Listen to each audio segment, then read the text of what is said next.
চালু করছে? জয় নিতাই গৌর হরি বল। জয় শ্রী রাধেশ্যাম।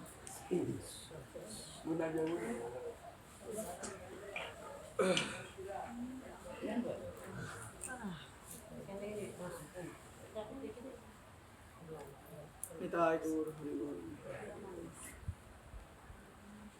সবাই আজকে আমরা সমবেত হয়েছি অনাদির আদি গোবিন্দ, সর্বকারণের কারণ ভগবান শ্রীকৃষ্ণের মুখনিসৃত বাণী শ্রীমদ্ ভগবদ গীতার আঙ্গিকে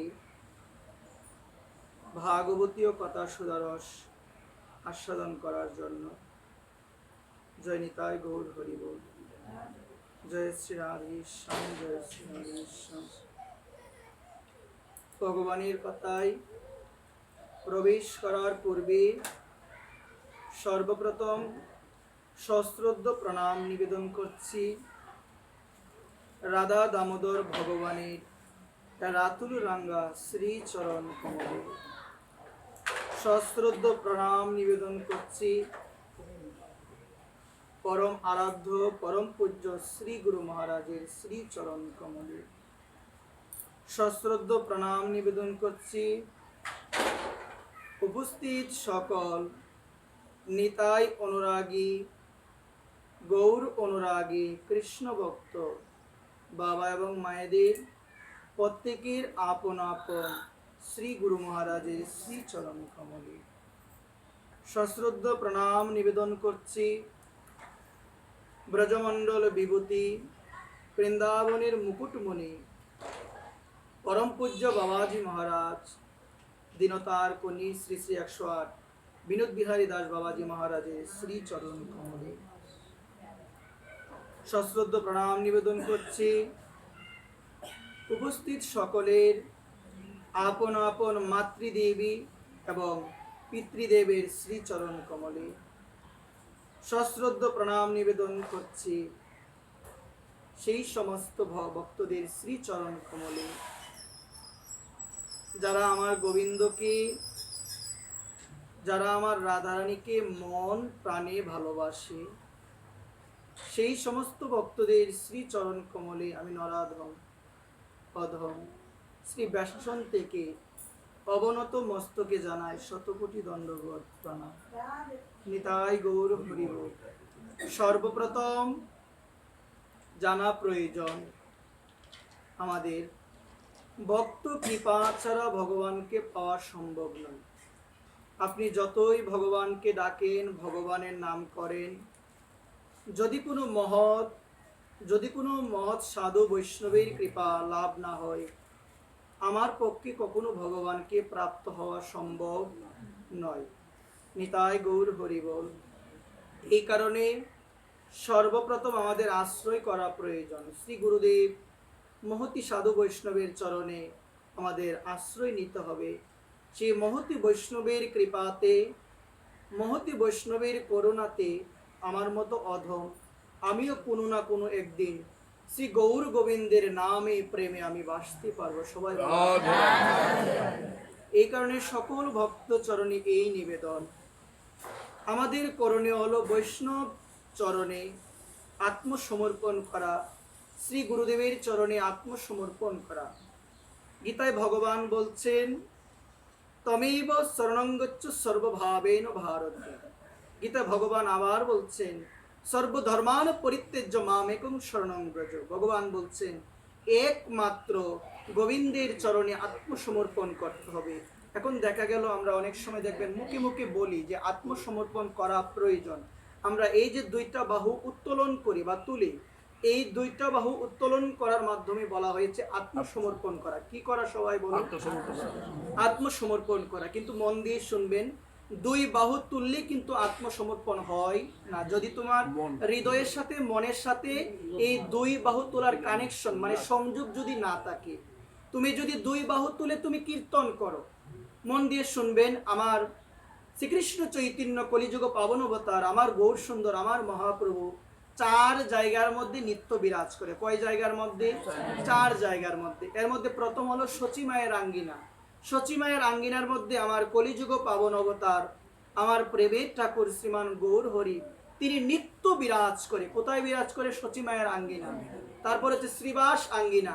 ওই শ্রীবাস আঙ্গিনার মধ্যে যেখানে হরিনাম সংকীর্তন হয়, যেখানে হরিনাম সংকীর্তন হয়, সেই জায়গার মধ্যে আমার মহাপ্রভু সর্বদা তিনি নিত্য বিরাজ করে। একবার তারপরে হচ্ছে রাঘব পণ্ডিতের বাসভবন।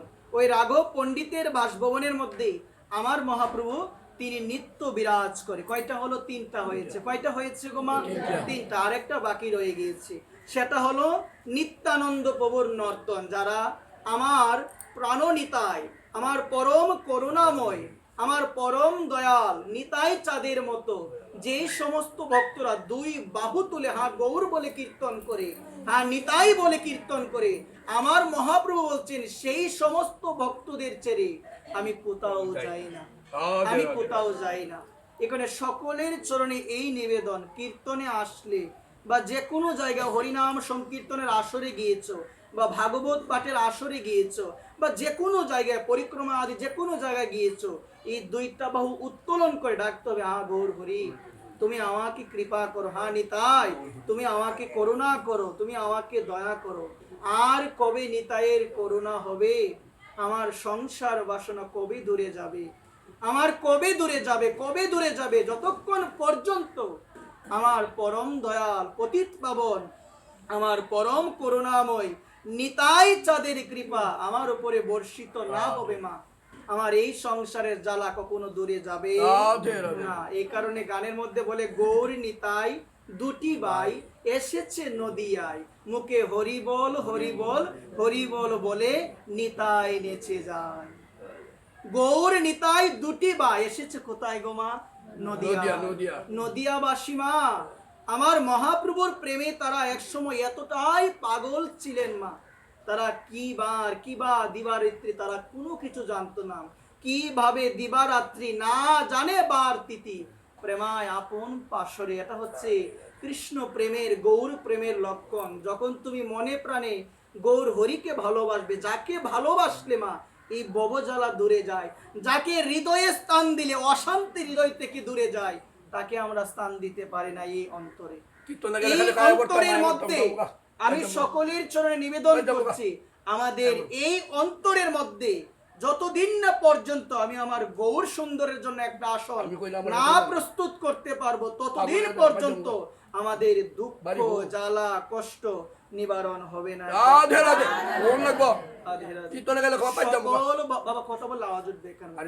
সকল ভক্ত চরণে আমি এই নিবেদন, আমাদের করণীয় হলো আমরা যেন গৌর প্রেমে আমরা যেন, আপনাদের যদি কোনো কথা থাকে পরে বলবেন, রাধে রাধে দিতে পারবো না, সকলের মনে রাখবেন জয় নিতাই গৌর হরি বল। এখানে সকল ভক্ত চরণে আমি অধম এই নিবেদন করে বলবো, সর্বদা যেন গৌর হরির চিন্তা, সর্বদা যেন আমার প্রাণ নিতাইয়ের চিন্তা, সর্বদা যেন আমার পরম করুণাময় পরম দয়াল নিতাই চাঁদের চিন্তা। এটা অনেক কঠিন বিষয়, আমি হয়তো এখানে বসে বলবো যে মা এগুলো করো, কিন্তু আমি যেটা বুঝি, যেটা আমার উপলব্ধিতে আসে, অনেক সময় দেখা যায় এখানে আমাদের গীতা পাঠ শুরু হয় নাই, আমার অনেক মা এসেছে, কেউ তো বলে না রাধে রাধে, আজে বাজে বিভিন্ন ধরনের কথা আমি শুনি, আজে বাজে কথা বলে। তাহলে আমি এখান থেকে বুঝি যে আপনারা যদি এখানে এসে ভাগবতকে সামনে রেখে বিভিন্ন অপ্রয়োজনীয় কথা বলতে পারেন, বাড়িতে কি বলবেন এটা বোঝা যাচ্ছে, তাই না মা? এখানে সকলের জন্য নিবেদন, শুধু শুনলে হবে না মা, নিয়ম সভা মাস কার্তিক মাস পাঠে যেতে হবে, এই জন্য আসি, এইরকম মনোভাব নিয়ে আসলে হবে না, শিখতে হবে মা, জানতে হবে যেন গৌরকে, যেন নিতাইকে হৃদয়ে স্থান দিতে পারে যতটুকু পারা যায়। তুমি হয়তো বা বলবে আমার অনেক কাজ, আমার মহাপ্রভু এই জন্যই বলছেন যে তুমি হাতে করো গৃহকর্ম, তুমি মুখে বলো হরি, তুমি অনায়াসে দিতে পারবে এই ভব সিন্ধু পারি। আমার মহাপ্রভু বিধান দিয়েছেন তুমি হাতে কাজ করো, তুমি মুখে মুখে অখণ্ড নাম করো। আমার পূজ্য বাবাকে যখন একজন প্রশ্ন করেছিল, বাবা হরি নাম জপ করে কিন্তু অখণ্ড ভাবে তো হৃদয়ে নাম জপ হয় না, তখন বাবা বলছেন এত সহজ যে তুমি হরি নাম করো, তোমার অখণ্ড নাম জপ এত সহজে হয়ে যাবে, তুমি বেশি বেশি নাম করো, বেশি বেশি কি করতে হবে সবাই বলো, নাম করতে হবে, অধিকন্ত নাম, না নাম, দোষয়। নাম, অনেকে নাম। দেখবেন বলে আব্দুল। যে মালা আর বাড়িও না, একবার যদি মালা বাড়াও আর কমানো যায় না। আমাদের সমাজে এমন মানুষ আছে যে তুমি 16 মালা করো, 8 মালা করো, আর 2 মালা বাড়ালে সর্বদা করতে হবে মা। এই ধরনের কথা বলে বিভ্রান্তি আমাদের হৃদয়ে প্রবেশ করিয়ে দেয়, আমরা আর এগুতে পারি না মা। তোমার যেদিন সময় বেশি থাকবে মা, এদিন তুমি ভগবানকে বেশি সময় দিবে, মালার মধ্যে তুমি সময় বেশি দিবে মা। শাস্ত্র বলছে অধিকন্ত না দোষয় মা, অধিক করলে কোনো দোষ নাই। এই কারণে সময় পেয়েছো, মাঝে মধ্যে বেশি কাজ থাকে সময় পাওয়া যায় না, আবার মাঝে মধ্যে দেখা যাচ্ছে অনেক সময় মা। আমি সকলের চরণে এই নিবেদন করে বলবো, বিশেষ করে এই মহাসংযমের মাস দামোদর মাসের মধ্যে যখনই সময় পাবেন আড্ডা দিয়েন না মা, মালা নিয়ে জপ করবেন হরে কৃষ্ণ কৃষ্ণ কৃষ্ণ হরে হরে, হরে রাম রাম রাম হরে হরে। বেশি বেশি করে ভগবানকে ডাকা, ভগবানের কথা শোনা, ভগবানের নাম জপ করা, একান্ত হইয়া একাগ্র চিত্তে শ্রী গোবিন্দের স্মরণ, শ্রী গোবিন্দের লীলা স্মরণ, শ্রী গোবিন্দের নাম স্মরণ। সর্বদা মনে মনে বলবেন শ্রী রাধা শ্রী রাধা শ্রী রাধা শ্রী রাধা শ্রী রাধা। এই যে শ্রী রাধা শব্দ বলা, এটা তখনই বলতে পারবে মা যখন তুমি মচিত্তা মদগত প্রাণা, যখন তুমি তোমার হৃদয়, যখন তুমি তোমার মন শ্রী গৌর গোবিন্দের চরণে তুমি নিয়োজিত করতে পারবে। দেখবে মা তোমার সর্বক্ষণ মা গোবিন্দ চিন্তা হবে, তোমার সর্বক্ষণ গোবিন্দ চিন্তন। দেখবেন এই জগতে এসে আমরা কি গোবিন্দ চিন্তা বেশি করি না আজে বাজে চিন্তাটা বেশি করি মা? দেখবেন আমরা আজে বাজে চিন্তাটাই বেশি করি। চিন্তা আর হচ্ছে চিতা, দুইটার কাজ কি একই রকম? শুনবেন মনোযোগ দিয়ে, চিন্তা আর চিতা দুইটার কাজ কি গোমা? একই কাজ। চিতা জ্বালায়, চিন্তাও জ্বালায়। চিতা কখন জ্বালায়? যখন তুমি মৃত্যুবরণ করেছো, তোমাকে শ্মশানে নিয়ে যাওয়া হবে, তখন তোমাকে চিতা জ্বালাবে। চিতা কয়বার জ্বালায়? একবার জ্বালায়। আর চিন্তা আমাদের বারংবার জ্বালায়, বারবার জ্বালায় মা। এই জগতের যে চিন্তা, এই জগতের আজে বাজে বিষয়ে যে চিন্তা, ওই চিন্তা করে আমাদের হৃদয়ে কখনো সুখ শান্তি আসবে না। একমাত্র মনমনা ভব গোবিন্দ চিন্তন, রাধারানীর চিন্তন, গৌরের চিন্তন, নিতয়ের চিন্তন হৃদয়ে যতক্ষণ পর্যন্ত ধ্বনিত হবে, যতক্ষণ পর্যন্ত সেই চিন্তা হবে, সেই চিন্তায় আমাদের হৃদয়কে প্রেমে পরিপূর্ণ করতে পারবে। আর জাগতিক দুশ্চিন্তা, জাগতিক চিন্তা, এটা কখনো আমাদের সুখ দিতে পারে না। আপনার হাজারো মানুষ আছে যখন সংসারে কোনো বিষয় উঠে, বিভিন্ন ধরনের দুশ্চিন্তা আসে, ওই দুশ্চিন্তা করে কি শান্তি আসে হৃদয়ে? বরং অশান্তি, বরং দুঃখ। কিন্তু যখন ভাববেন গোবিন্দের কথা, যখন চিন্তা করবেন, এগুলো ভেবে তো লাভ নাই, যা হবার তা হয়েছে, সেটা আমি ধরতে পারবো না, সেটার মধ্যে আমার কোনো হস্তক্ষেপ নাই, আমার হাত নাই সেটার মধ্যে। ভগবান যেটা করেছেন সেটা ভগবান ভালোই করেছেন। এই যে কথাটা, এটা হয়তো বা মুখে বলা অনেক সহজ, কিন্তু হৃদয় থেকে মানা, মন থেকে মানা অনেক অনেক অনেক কঠিন বিষয়। এটা ভগবান যা করে ভালোর জন্য করে। যারা সেই স্তরে পৌঁছাতে পেরেছে তারা ভাবে, দুঃখ আসলে তারা এটাই ভাবে। কিন্তু আমরা যখন দুঃখ পাই, আমরা বলি ভগবান তোমার নাম করি, তোমায় ডাকি, এত কষ্ট আমার ভিতরে। কিন্তু মা মনে রাখবেন, ভক্তের জীবনেও কষ্ট থাকে, অভক্তর জীবনেও কষ্ট থাকে, থাকে কিনা সবাই বলেন? সবার জীবনে কষ্ট থাকবে মা। কিন্তু ভগবান ভক্তকে কষ্টটা বেশি কেন দেয় জানেন মা? কষ্ট পাই আমরা আমাদের প্রারব্ধ কর্মফলের জন্য। কিসের জন্য মা? আমাদের প্রারব্ধ কর্মফল। আপনি যেটা করবেন কোনো না কোনো সময়, সময়ের চক্রে গিয়ে আপনাকে সেটা ভোগ করতে হবে। আজকে যদি আপনি কারো মনে কষ্ট দিয়ে থাকেন, জীবনের কোনো না কোনো এক সময়, কোনো না কোনো এক চক্রে আপনি সেই কষ্ট পাবেনই পাবেন। বিশ্বাস করেন বা না করেন, শাস্ত্রের কথা মানতেই হবে একবার। কিন্তু ভগবান ভক্তকে যখন দুঃখ দেয়, একটা কারণ আছে। ভগবান ভক্তকে অনেক ভালোবাসে। ভগবান চাই ভক্ত যেন সর্বক্ষণ আমার নিকটে থাকে। এখন ভগবান ভক্তকে নিজের কাছে নিতে চায়। নিজের কাছে নিতে গেলে যে ভক্ত, তার প্রারব্ধ কর্মফল তো নষ্ট হতে হবে, প্রারব্ধ কর্মফল তো ভোগ করতে হবে। তাই ভগবান ভক্তকে পরীক্ষা করার নিমিত্তে তাকে দুঃখ দিয়ে, তাকে কষ্ট দিয়ে, তাকে জ্বালা দিয়ে, যন্ত্রণা দিয়ে, তার প্রারব্ধ কর্মফল নষ্ট করে আমার ভগবান অনাদিকালের জন্য সেই ভক্তকে তার হৃদয়ে চির আপন করে নেন। রাধে রাধে। বাগানে যখন যায় মালিরা ফুল চয়ন করার জন্য, কোন ফুলটা আগে তুলে? যেটা সুন্দর না অসুন্দর? যেটা সুন্দর। ঠিক সেই রকম মা দেখবেন আমরা বলি না ভালো মানুষগুলো কেন আগে চলে যায়, বলি না ভক্ত কেন আগে চলে যায়, ভালো মানুষ কেন চলে যায়। ভালো মানুষ যেমন সুন্দর ফুল আমরা বাগানে গেলে আগে চয়ন করি, ঠিক সেই রকম আমার ভগবানও ভালো মানুষকে অতি তাড়াতাড়ি তার নিকটে নিয়ে যায়। রাধে রাধে। কারণ সর্বদা চিন্তন, সর্বদা ভাবা, গোবিন্দের চিন্তন, গোবিন্দকে ভাবনা, নিত্য সিদ্ধ কৃষ্ণ প্রেম সাধ্য কবু নহে, শ্রবণ আদি শুদ্ধ চিত্তে করয়ে উদয়। শুধুমাত্র কৃষ্ণ চিন্তা। যার যে ইষ্ট আছে, এখানে অনেক মতে থাকতে পারেন, অনেক পথ থাকতে পারেন, সেই মতে থেকে তাদের সেই ইষ্টদেবকে স্মরণ করবেন। আর যারা গৌরীয় মতে আছেন, যারা বৈষ্ণব মতে আছেন, আমাদের ইষ্ট হলো একজন, তিনি কে? তিনি হচ্ছে ভগবান শ্রীকৃষ্ণ। এখানে সকলের চরণে এই নিবেদন আমি করি কি, যে আপনারা সর্বদা দামোদর মাস করছেন, সর্বদা ইষ্টদেবের চিন্তা করবেন, গোবিন্দ নামের স্মরণ করবেন। আর মায়েদের চরণে আমি বারংবার এই নিবেদন করি, এই মাসটাকে অবহেলায় কখনো কাটানো যাবে না। এই মাসটাও একটা বিশেষ সুযোগ, আর মানব দেহটাও একটা বিশেষ সুযোগ। কালী মায়ের একজন পরম ভক্ত, যার নাম হলো সাধক রামপ্রসাদ। নামটা কি সবাই বলো? সাধক রামপ্রসাদ। মা কি না করে ভক্তের জন্য। মা একটা জিনিস মন দিয়ে শুনবেন মা, যখন আমি একটা কথা বলি একটু শুনবেন মা। এই জায়গার মধ্যে সাধক রামপ্রসাদ একদিন বেড়া বাঁধছে। কি বাঁধছে গো মা? বেড়া। মা কালী এতটাই ভালোবাসে, মা কালীর পরম ভক্ত রামপ্রসাদ। মা কালী ভক্তকে ভালোবেসে, ভক্তকে সাহায্য করার জন্য আজকে ভক্তের সাথে সাথে মাও সাধক রামপ্রসাদের বেড়া বেঁধে দিচ্ছে। ওই রামপ্রসাদের খুব সুন্দর একটা কথা আছে মা, মন দিয়ে শুনবেন। খুব সুন্দর কথা। এই মানব জীবনটা অতীব গুরুত্বপূর্ণ একটা জীবন। তার একটা কথাতে আছে অতীব গুরুত্বপূর্ণ জীবন। এটার মধ্যে আমাদের করণীয় হলো কৃষ্ণ নামের ফসল, গৌর নামের ফসল আমাদের হৃদয়ে ফলাতে হবে। কার নামের ফসল? কৃষ্ণ নাম, গৌর নাম। এমন মানব জীবন রইলে পরে সুন্দর কথা। দেখো মা, তুমি কেন আবাদ করলে না?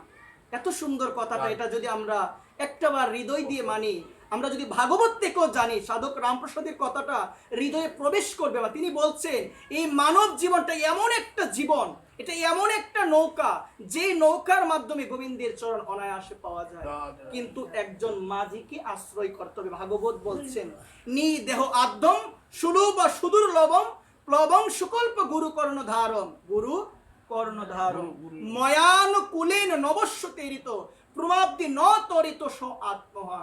এই মানব জীবন একটা বিশেষ সুযোগ। নিদেহ আদ্যম সুলভ সুদুর্লভম, এটা সুদুর্লভ দেহ, এটা পেয়েছি। এটা পাওয়ার একমাত্র উদ্দেশ্য হলো গোবিন্দের সাথে যোগসূত্র রাখা।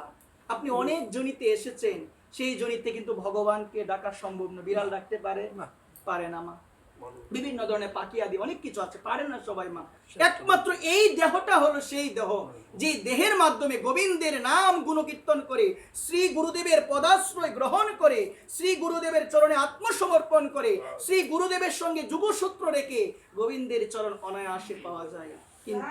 কিন্তু মা, এই মানব জীবন পেয়ে যে গুরু পদাশ্রয় গ্রহণ করলো না, সদ্গুরুদেবের পদাশ্রয় যে গ্রহণ করলো না মা, এই মানব জীবন পেয়ে তার এই জীবনটা একদম বিফলে চলে গেল। শাস্ত্র বলছেন সে হলো আত্মহত্যাকারী। যে ব্যক্তি গুরুদেবের চরণে আশ্রয় গ্রহণ করে নাই, যে ব্যক্তি গৌর গোবিন্দের নাম করে না, যে ব্যক্তি নিতাই নাম করে না, সে হলো আত্মহত্যাকারী। মা, এই জগতে আত্মহত্যাকারী আমরা কাকে বলি? যে ফাঁস, গলার মধ্যে ফাঁস দিয়ে মারা যায়, যে বিষ পান করে মারা যায়, আমরা বলি সেই আত্মহত্যাকারী। মা, এটাও এক প্রকার আত্মহত্যাকারী, কিন্তু এটার থেকে মা গুরুতর আত্মহত্যাকারী হলো যে আমার গোবিন্দের নাম গুণকীর্তন করে না, যে নিতাই নাম করেন। লুচন বলে মোর নিতাই, যেবানা বজিল জানিয়া শুনিয়া সে আত্মঘাতী হইল। আমি জেনে শুনে নিজের হত্যা আমি নিজেই করলাম। এমন দেহ মা আমি পেয়েছি, এমন মানব জীবন রইলে পরে আবাদ করলে ফল তো শোনা। সাধক রামপ্রসাদের কথা, এমন দেহটা পেয়েছে, এটা আবাদ করলে গুরু মন্ত্রের বীজ, কৃষ্ণ নামের বীজ জপ করতে করতে করতে কৃষ্ণ নামের ফসল, গৌর নামের ফসল, নিতাই নামের ফসল আমার এই হৃদয়ে উৎপন্ন হতো, আর মানব জীবন আমার সার্থক হতো। কিন্তু আমি এই মানব দেহ পেয়ে সময় নাই মা। বর্তমান সময়ে মোটামুটি আছে ধর্ম মা, কিন্তু এমন একটা সময় আসবে, বেশি দিন দূরে নয়, তখন মানুষ কিঞ্চিত মাত্র ধর্মকে আশ্রয় করবে না। এমন সময় আসবে মা, এমন সময় বেশি দিন দূরে নয়। কলিযুগের প্রভাব দিন থেকে দিন বাড়ছে। দেখবেন সমাজে চারদিকে শুধু অনাচার আর অনাচার, এখনই শুরু হয়ে গিয়েছে মা অনাচার। এমন একটা সময় আসবে মা, ধর্মের প্রাধান্য মানুষ দিবে না, শুধুমাত্র বেবিচার। চারদিকে জুয়া খেলা হবে, চারদিকের মধ্যে অবৈধ সঙ্গ হবে, চারদিকের মধ্যে শুধু অসত্য আর অসত্য। এমন সময় আর মানুষের চরিত্র দিন থেকে দিন নষ্টের দিকে ধাবিত হবে। এমন সময় দূরে নয়, সূচনা হয়ে গিয়েছে। এখনই সেই সময়ের সূচনা হয়ে গিয়েছে। এখনই অনেক বলে, বাবারে কি যে শুরু হয়েছে। ও মা, তুমি যদি আর 20টা বছর থাকতে পারো, দেখবে মা যুগ কাকে বলে। একবার প্রেম সে বলে। এই কারণে সকলের চরণে বিনম্র নিবেদন করে আমি বলি কি, যদি এই কলির দশা থেকে কলে দোষিনীতি রাজনস্তি এক মহান গুণ কীর্তনা দেব কৃষ্ণস্ব মুক্ত সঙ্গম করঙ্গ্রজ। ভাগবত বলছেন এই কলিযুগ দোষের নিধি, চারদিকে দোষ আর দোষ, চারদিকে খারাপ কাজ অনাচার চারদিকে শুরু হয়ে গিয়েছে। এই কলির দোষ থেকে যদি নিজেকে বাঁচিয়ে রাখতে চাও, একমাত্র হরি নামের মাধ্যমে, হরিনাম রূপী ছাতার মধ্যে যদি আশ্রয় নিতে পারো, এই কলির ঝড় থেকে নিজেকে তুমি রক্ষা করতে পারো। ছাতার মধ্যে আশ্রয় নাও। বৃষ্টি হলে যেমন ছাতার তলে যায়, বৃষ্টি যেন না পড়ে, ঠিক সেই রকম এই ধরনের অনাচার থেকে যদি নিজেকে বাঁচাতে চাও, যদি নিজেকে মুক্ত রাখতে চাও, শুধু নাম হরে কৃষ্ণ কৃষ্ণ কৃষ্ণ হরে হরে, হরে রাম রাম রাম হরে হরে, হরে কৃষ্ণ কৃষ্ণ কৃষ্ণ হরে হরে, হরে রাম রাম রাম হরে। বেশি বেশি করে ভগবানকে ডাকো, বেশি বেশি করে ভগবানের নাম করো, সর্বদা ভগবানকে ডাকবে। আর তুচ্ছ তাচ্ছিল্যবাদ, হৃদয় থেকে অহংকার হিংসা পরিহাস করা সবকিছু ত্যাগ করে দাও। এখনো সময় আছে। পরিহাস করি না আমরা? রূপ নিয়ে করি, ধন নিয়ে করি, কত কিছু নিয়ে আমরা উপহাস করি মা। একটু শুনবেন মা মনোযোগ দিয়ে। এই জায়গায় খুব সুন্দর একটা দৃষ্টান্ত। এক সময় আমার নন্দ বাবা, তিনি শিবরাত্রির ব্রত করবেন। কিসের ব্রত করবে মা? শুনে যাও, ভালোভাবে শুনে যাও। শিবরাত্রির দিন কি হয়েছিল গো মা? শিবরাত্রি যে উপবাসটা আমরা করি, এই দিন কি হয়েছিল মা জানো তোমরা? শিবরাত্রির দিনে শিব মানে পার্বতীর সঙ্গে তার মিলন হয়েছিল, মানে বিবাহ হয়েছে। একবার প্রেম। এই কারণে আমরা উপবাস করি। এই শিবরাত্রির দিনে এক সময় নন্দ বাবা তার ব্রজবাসীগণ সবাইকে নিয়ে তিনি উপবাস করেছিলেন। অম্বিকা বনে গিয়েছিলেন। অম্বিকা বনে গিয়ে রাত্রিবেলায় অভিষেক করিয়েছে স্বয়ং দেবাদিদেব ভগবান শঙ্করকে।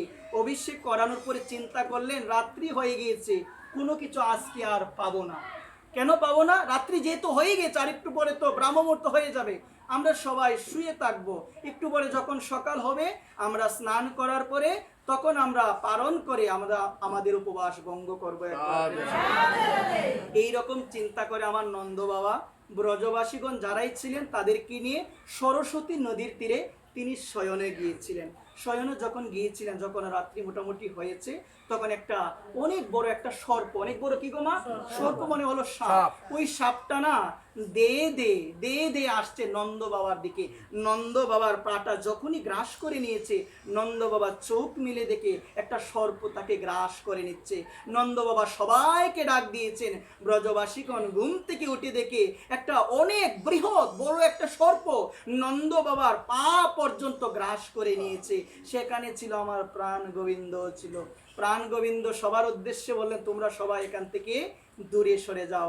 প্রাণ গোবিন্দ সেই সর্পের কাছে গিয়ে তার বাঁ চরণ যখনই স্পর্শ করলো সর্পের কাছে, সর্প সঙ্গে সঙ্গে একটা মানুষ রূপে পরিণত হয়ে গেল। একবার তখন আমার প্রাণ গোবিন্দ সেই ব্যক্তিটাকে প্রশ্ন করলো, কে তুমি? বলছেন, আমি হলাম একজন বিদ্যাধর। বিদ্যাধর একটা জাতিরই নাম, যিনি ম্যাজিক দেখাতে পারে, সেই রকম আর কি। বিদ্যাধর। বলছে, তোমার নাম কি? বলছে, আমার নাম হলো সুদর্শন বিদ্যাধর। বলছে, তুমি সর্পজনিতে তোমার কিভাবে আসা হলো? তুমি সাপজনি কিভাবে পেলে? সাপ কুলে তোমার জন্ম কিভাবে হলো? এই কথা বলার পর বলছে, দেখুন, আমি আমার জীবনে কোনোদিন কোনো পাপ করি নাই। আমি আমার জীবনে কোনোদিন কোনো পাপ করি নাই। বলছে, আমি আমার জীবনে একটা ভুল করেছিলাম। জীবনে মাগো কত ভুল করি, আহা, বিচার নাই, বিবেচনা নাই, কত রকম মানুষের মনে কষ্ট দিই, বিচার নাই, বিবেচনা নাই। আজকে সে বলল জীবনে পাপ করি নাই ভগবান, কিন্তু একটা ভুল করেছিল। যে কি ভুল? যে এক সময় অঙ্গিরস গোত্রীয়, কি গোত্রীয়? অঙ্গিরস গোত্রীয় কিছু ব্রাহ্মণ এসেছিল, দেখতে কুৎসিত, চেহারাটা ভালো নয়। আমি উপহাস করেছিলাম তাদের।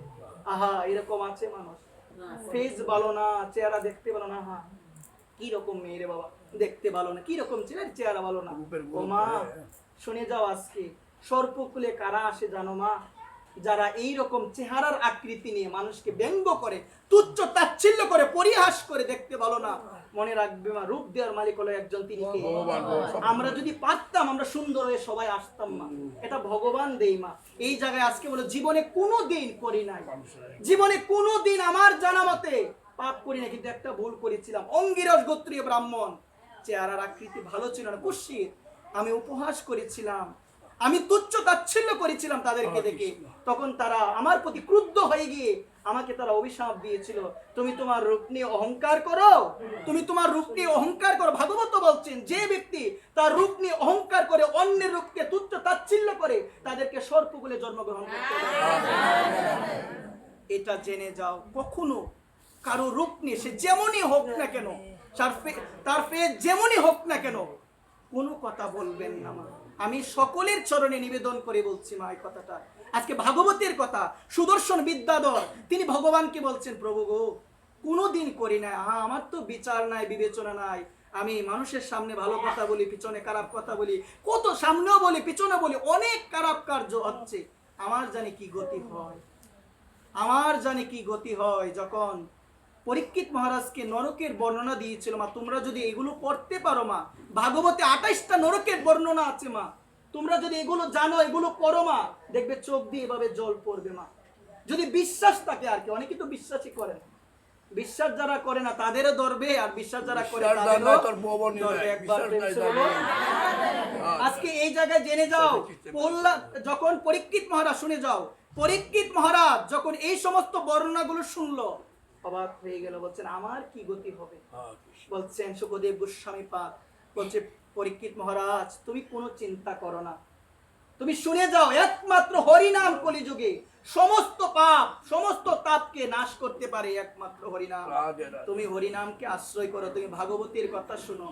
ভাগবতী বলছেন, নষ্ট প্রায়িষু অবিদ্রেষু নিত্যং ভাগবত সেবয়া ভগবতী উত্তম শ্লোকে ভক্তির ভবতী নৈষ্ঠিকী।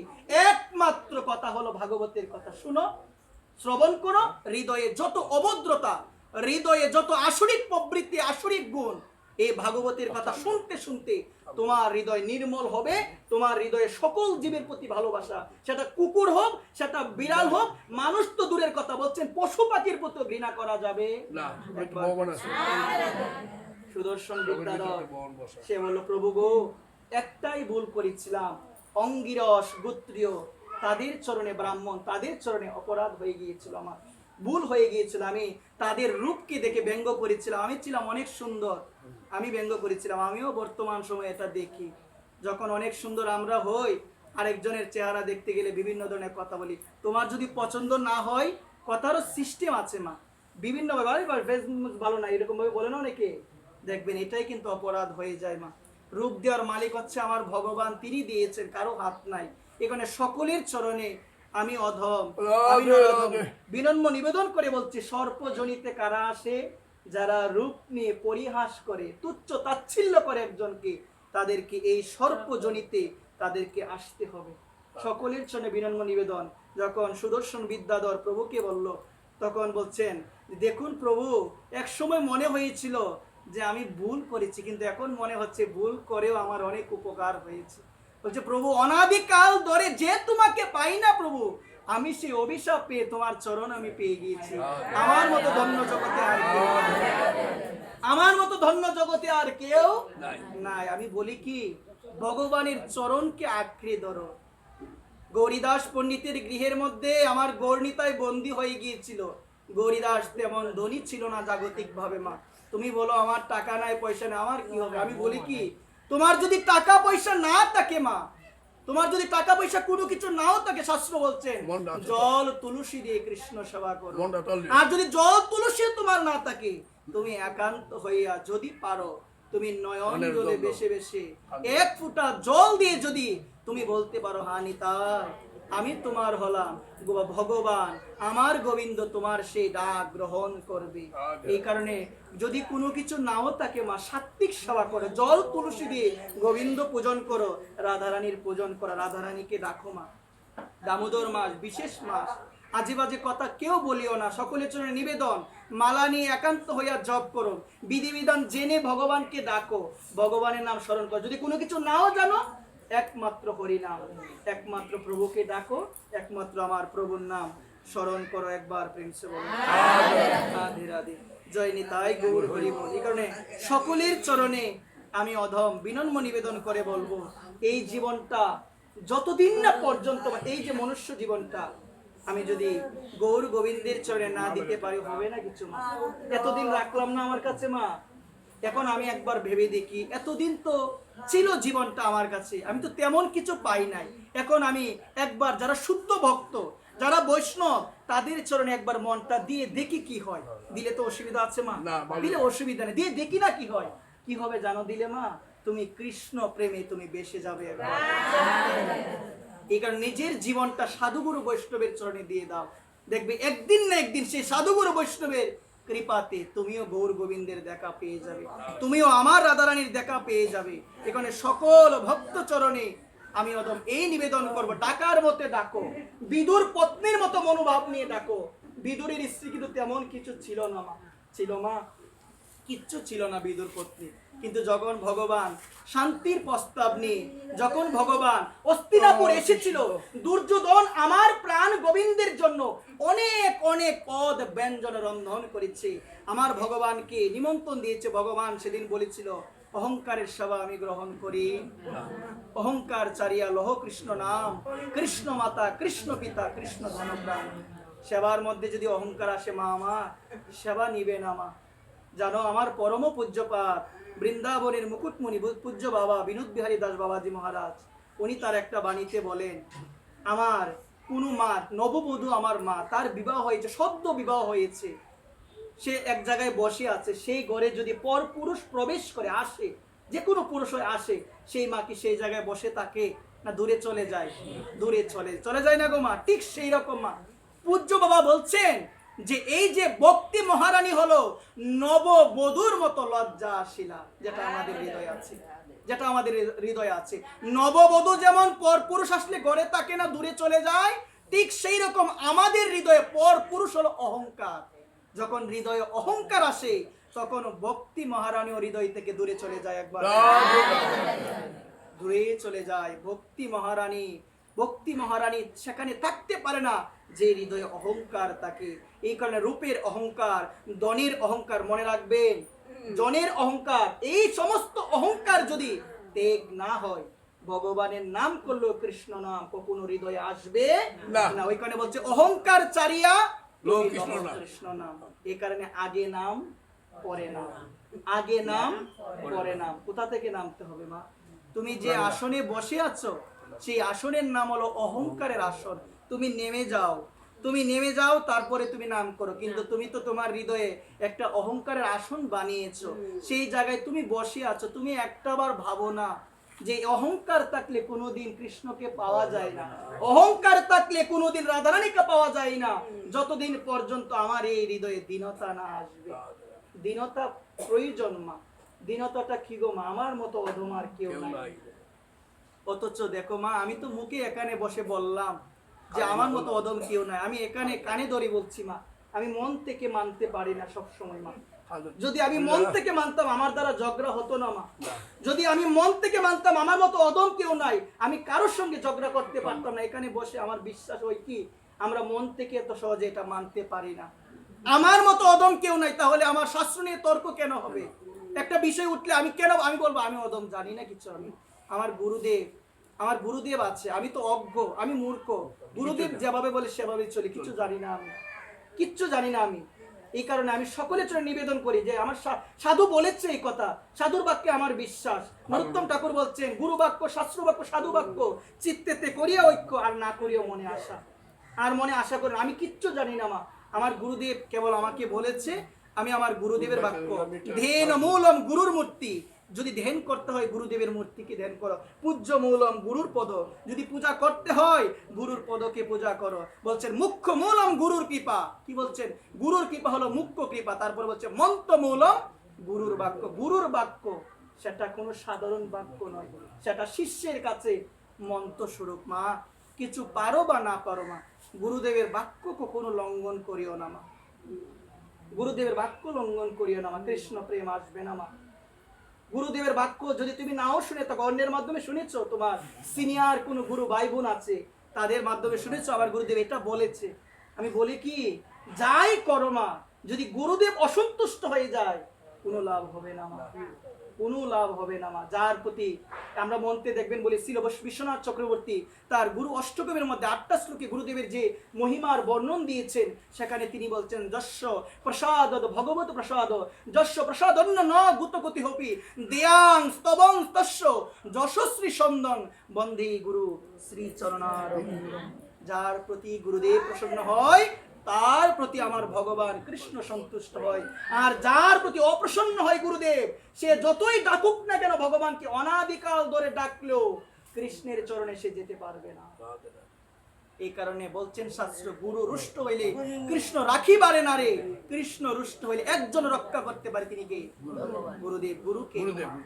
গুরুকে জীবের নিস্তার লাগি অমন নন্দ সুত হরি ভুবনে প্রকাশিত হলো গুরু রূপ ধরি। প্রথমন্ত গুরু পূজা ততশ্চৈব মম অর্চনম কুর্বণ সিদ্ধি মা পুত্নী অন্যতা নিষ্ফলং ভবেৎ। এই কারণে দেখবেন যত পূজা করি প্রথমন্ত গুরু পূজা, প্রথমে কার পূজা? গুরু পূজা। যদি গুরু পূজা প্রথমে না হয় অন্যতা নিষ্ফল হবে, সবকিছু নিষ্ফল হয়ে যাবে। আমার গুরুদেবই হলো আমার কাছে ভগবান, আমার গুরুদেবের প্রতি আমার শ্রদ্ধা থাকা প্রয়োজন।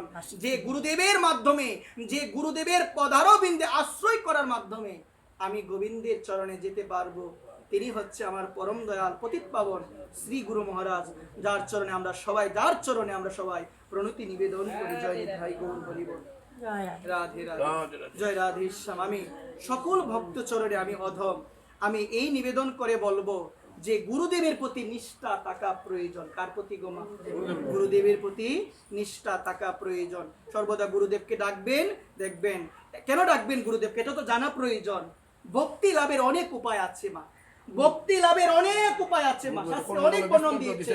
কিন্তু দেখো মা, নরোত্তম ঠাকুর বলছেন শ্রী গুরু চরণ পদ্ম কেবলই ভকতি সদ্ম বন্দে মই সাবধান মতে। নরোত্তম ঠাকুর তার প্রেম ভক্তি চন্দ্রিকা গ্রন্থে তিনি বলছেন ভক্তি লাভের অনেক উপায় আছে মা, শাস্ত্রে অনেক বর্ণন দিয়েছে মা। কিন্তু আমার নরোত্তম দাস ঠাকুর মহাশয়, আমার প্রেম ভক্তির মহাজন জয় ঠাকুর নরোত্তম, তিনি বলছেন শ্রী গুরু চরণ পদ্ম কেবলই ভকতি সদ্ম। আমাদের ভক্তির ঠিকানা হলো শ্রী গুরুর চরণ, শ্রী গুরু চরণ পদ্ম কেবলই ভকতি সদ্ম। আমি কিছু বুঝি না, আমি কিছু জানি না, আমি এটাই জানি যে গুরুদেবের চরণে আশ্রয় নিলে আমার অন্তরে ভক্তি আসবে, যে ভক্তির মাধ্যমে আমি গোবিন্দের চরণ লাভ করতে পারবো। এই কারণে এই ভক্তি পথে যাওয়ার পরে যেই সমস্ত প্রতিবন্ধকতা আমাদের জীবনে আসে, এটা দূর করার প্রথম উপায় হলো সৎসঙ্গ করা। কার সঙ্গ করা গো মা? সৎসঙ্গ করা। সৎসঙ্গ মানে হলো ভক্ত সঙ্গ। আর শাস্ত্র বলছেন ভগবত ভক্ত সঙ্গেন উপজায়তে, একমাত্র ভক্ত সঙ্গ করলে ভক্তি লাভ হয়। একমাত্র কার সঙ্গ করলে? ভক্ত সঙ্গ করলে। সৎসঙ্গ করা প্রয়োজন। আজে বাজে সঙ্গ করবেন না মা, আজে বাজে সঙ্গ করিয়েন না। এই কারণে মা, যে কাজই থাকো না কেন, বিশেষ করে দামোদর মাস তো একটু সময় বের করবেন যেন ভাগবতের কথা শ্রবণ করা যায়, যেন ভাগবতের কথা শ্রবণ করা যায়। যারা জ্ঞানী জন তারা একটা দিনও ভাগবত কথা শ্রবণ ছাড়া তারা অতিক্রম করে না। সব থেকে বড় সেবা হলো এই ভাগবত কথারূপ সেবা, সব থেকে বড় সেবা। এটা অনন্ত দাস বাবাজি মহারাজ, উনার জীবনে স্পষ্ট প্রমাণ পাওয়া যায় যে ভক্ত সেবা, আমরা যে কত সেবা দেখতে পাই, এর মধ্যে অন্যতম সেবা হচ্ছে এই ভাগবত কথারূপ সেবা, হরি সেবা। এটা বলছেন ভাগবত কথা একজনের মধ্যে পরিবেশন করা, সকলের মধ্যে পরিবেশন করা, এর মধ্যে বড় কিছু আর হতে পারে না। এই কারণে দামোদর মাসে আমাদের করণীয় হলো, দামোদর মাস সমাপ্ত হয়ে যাবে মা, আর বেশি দিন নাই। এখানে সকলের চরণে এই নিবেদন, এই দামোদর মাসের মধ্যে আমাদের করণীয় হলো ভাগবত পাঠ, নিত্য শ্রবণ করা। এই কার্তিক ব্রতের মধ্যে আমাদের করণীয় হলো ভাগবত পাঠ, নিত্য নিত্য নিত্য শ্রবণ করা। জয় নিতাই। প্রথমে আমরা কি পেলাম গো মা? সৎসঙ্গ করা। যে প্রতিবন্ধকতা দূর করার উপায়। এরপরে বলছে গুরু ভক্ত সেবা, গুরু ভক্ত বৈষ্ণব সেবা। গুরু ভক্ত বৈষ্ণব এই তিনেরই শরণ, এই তিনের শরণ হইতে হয় সর্ববিঘ্ন বিনাশন। যত বিঘ্ন যত বাধা আছে সব দূর হয়ে যাবে শ্রী গুরুদেব মহতি বৈষ্ণব মহতির সাধুর সেবা করতে করতে। দামোদর মাসে শুনবেন মনোযোগ দিয়ে, যার যতটুকু সামর্থ্য সেই সামর্থ্য অনুযায়ী একটু সেবা করার চেষ্টা করবেন। যারা মহতি বৈষ্ণব, আমার মতো পাপী নয়, আমার মতো কামুক নয়, আমার মতো অজ্ঞানী নয় মা, শুনবেন মন দিয়ে মা। যারা যথার্থ বৈষ্ণব, যারা যথার্থ সাধু, গৌর ছাড়া আর কিছু বুঝেন, আমি বলি কি তো তাদের সেবা করো, তাদের কাছে যাও, দেখবে গৌর প্রেম আসবে মা। তাদের কাছে যাও যারা একান্তভাবে ভালোবাসবে। আর তুমি যদি যার প্রতি তোমার শ্রদ্ধা রয়েছে তুমি তাকেই দিবে, যার প্রতি তোমার শ্রদ্ধা তুমি তার কাছে যাও, তাকে প্রশ্ন করো। যার প্রতি শ্রদ্ধা নাই তাকে কোনো কিছু জিজ্ঞাসা করারও প্রয়োজন নাই, তাকে দিয়ে আলোচনা করারও প্রয়োজন নাই, তাকে দিয়ে কোনো কিছু করতে হবে না। যার প্রতি শ্রদ্ধা তাকে দিয়ে করাবে। সাবধান, যার প্রতি শ্রদ্ধা নাই তাকে দিয়ে পাঠও দেওয়াবেন না, তাকে বাড়িতে এনে সেবাও করাবেন না, আপনার অপরাধ হবে। এটা আমি আমার নিজের জীবনে দেখতে পেয়েছি এবং প্রমাণ পেয়েছি। আমার যদি কারো প্রতি অশ্রদ্ধা থাকে মা, তাকে যদি এনে সেবা দেই, মনে একটা সন্দিহান কাজ করবে, আরে তার তো আচরণটা ভালো না, এই করে সিগারেট খায়, এই করে সেই করে। অনেক সময় হয় না এরকম, হয় কিনা বলেন না?